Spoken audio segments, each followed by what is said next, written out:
महाभारत में वर्णित कथा के अनुसार कर्ण द्वापर युग के महान योद्धाओं में से एक था, लेकिन उसको मिला श्राप उसकी मौत का कारण बन गया। कर्ण को अपने जीवन काल में 2 श्राप मिले थे। पहला श्राप उसके गुरु भगवान परशुराम ने दिया था, जबकि दूसरा श्राप एक ब्राह्मण ने दिया था। कर्ण को बचपन से ही धनुर्धर बनने की चाहत थी, लेकिन सूत पुत्र होने के कारण कोई उसे शिक्षा नहीं देता था।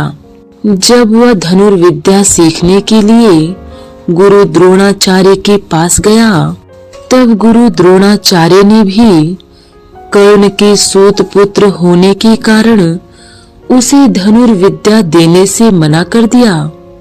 कर्ण निराश होकर भगवान परशुराम के पास पहुंच गया, लेकिन भगवान परशुराम भी सिर्फ ब्राह्मणों को ही विद्या देते थे।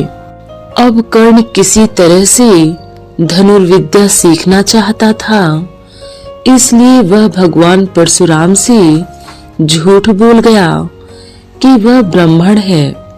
भगवान परशुराम भी कर्ण को ब्राह्मण समझकर उसे शिक्षा देने लगे। जब कर्ण की शिक्षा खत्म होने वाली थी, तब एक दिन गुरु भगवान परशुराम दोपहर के समय कर्ण की जंघा पर सिर रखकर आराम कर रहे थे।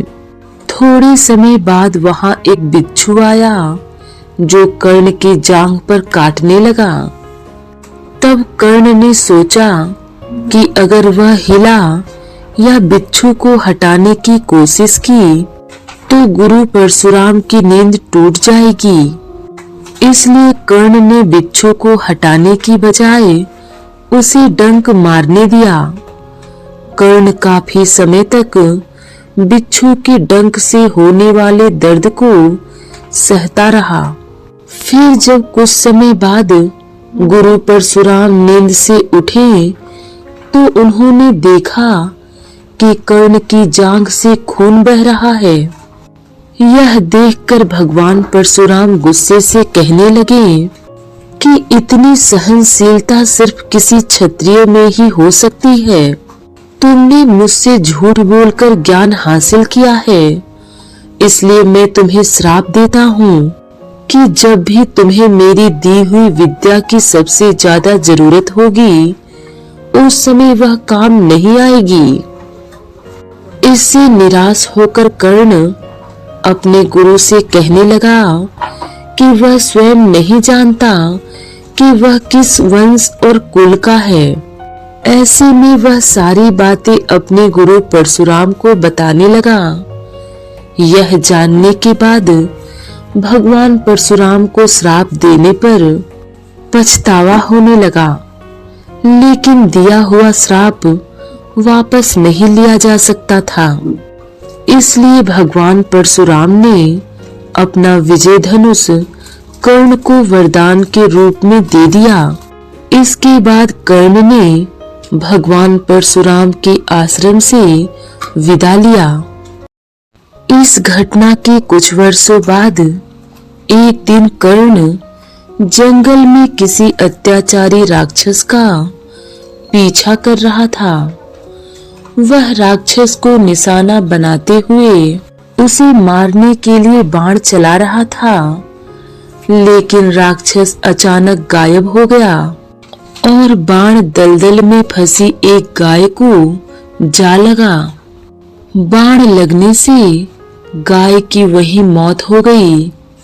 उस गाय का स्वामी एक ब्राह्मण था, जो गाय की दुर्दशा देखकर कर्ण को वहीं पर श्राप दे डाला। श्राप देते हुए ब्राह्मण ने कहा कि जिस तरह तुमने एक असहाय गाय को मारा है, ठीक उसी तरह एक दिन तुम्हारी भी मृत्यु होगी। आगे चलकर इन दोनों श्राप का प्रभाव महाभारत के युद्ध में नजर आया। युद्ध के दौरान कर्ण के रथ का पहिया दलदल में फंस गया, जब कर्ण उसे निकालने के लिए रथ से नीचे उतरा, तभी अर्जुन ने बाण चला दिया, जिससे कर्ण की मृत्यु हो गई। महाभारत में वर्णित कथा के अनुसार एक बार की बात है, गुरु द्रोणाचार्य ने राजकुमारों के बीच प्रतियोगिता रखी, जिसमें उन्हें कई करतब दिखाने थे।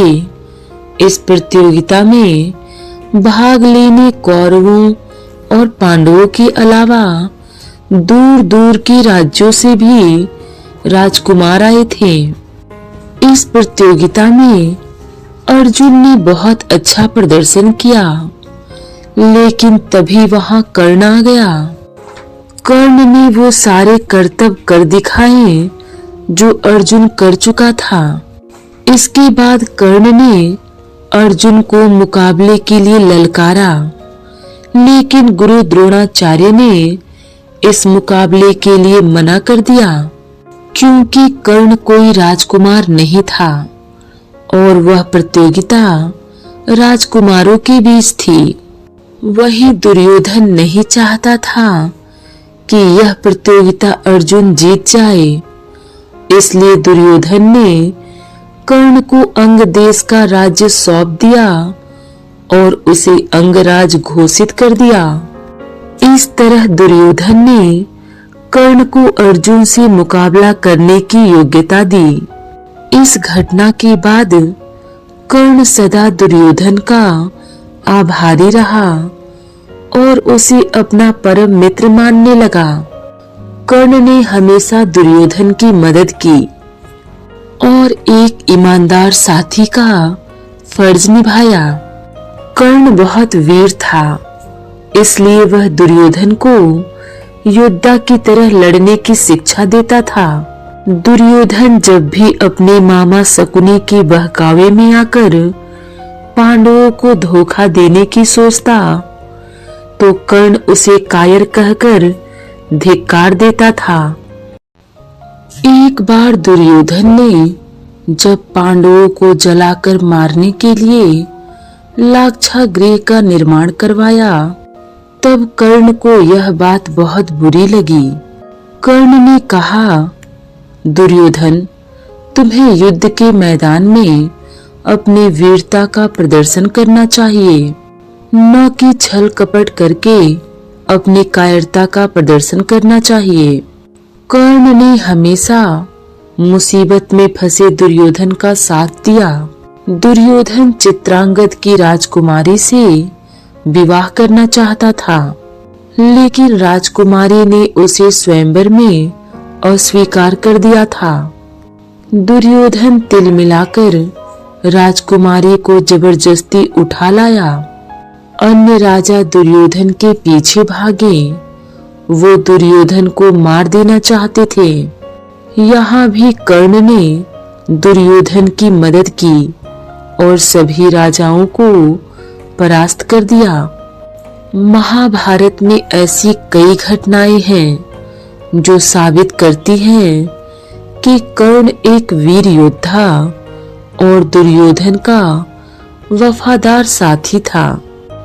इस प्रकार महाभारत की कहानी में सिर्फ दुश्मनी नहीं है, बल्कि इसमें दोस्ती और प्यार के कई किस्से भी शामिल हैं। कर्ण और दुर्योधन की मित्रता भी महाभारत में दोस्ती की मिसाल पेश करती है। इनकी सच्ची दोस्ती की कई कहानियां महाभारत में प्रचलित हैं।